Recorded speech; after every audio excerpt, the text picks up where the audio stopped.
Hello সকলকে, আমি কণিকা। আমার মিনি ব্লগে আপনাদের সবাইকে ওয়েলকাম। তো দেখুন, আজ আমি চলে গেলাম কিছু কেনাকাটা করতে, কারণ আমার কিছু ড্রেস নেবার ছিল। তো আমি এসেছি হেলেঞ্চার ভি বাজারে। তো দেখতে দেখতে আমি মলের মধ্যে ঢুকে গেলাম। এরপর আমি আসলাম উপরে, কারণ মেয়েদের কালেকশন সব উপরেই ছিল। এমনি ড্রেস আমার অতটাও ভালো লাগেনি, কিন্তু টপের কালেকশানগুলো আমার খুবই ভালো লেগেছিলো। তো এদিকে আমি কিছু টপ দেখছিলাম নেবার জন্য, আর তার আগে আমি কিছু প্লাজো দেখেছিলাম ওইদিকে, ভিডিও করতে মনে নেই। তো আমি ওখান থেকে একটা প্লাজো প্যান্ট নিয়েছি ব্ল্যাক রঙের, সেটাও আপনাদেরকে দেখাবো পরে। আমি সিলেক্ট করেছিলাম এই পিঙ্ক কালারের টপটা আর প্লাজোটা, এটা আমার খুবই ভালো লেগেছে। তারপর একটা ওয়ান পিসটাও আমার ভালো লেগেছে। আর তারপর নিয়েছিলাম দুটো টি শার্ট, এটার ভিডিও করা হয়নি, ফটোই তুলে রেখেছিলাম, তাই এটা আপনাদের সঙ্গে শেয়ার করলাম।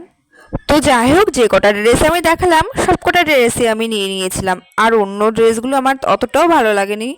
তো এখানে আমি ক্যাশ কাউন্টারে চলে আসলাম। তারপর আমার খুব খিদে পেয়ে গেছিলো, তাই আমি মিয়মারাতে চলে গেছিলাম, এখান থেকে কিছু খেয়ে নিয়েছিলাম। তো এখানে দেখি একটা কাকু পেয়ারা মাখাচ্ছিল, আমি দেখে লোভ সামলাতে পারিনি, তাই এখান থেকে আমিও নিয়ে নিয়েছিলাম। তো যাই হোক, ভিডিওটা এই পর্যন্ত। যদি আমার ভিডিওটা ভালো লাগে থাকে তাহলে আমার চ্যানেলটি অবশ্যই সাবস্ক্রাইব করবেন। বাই।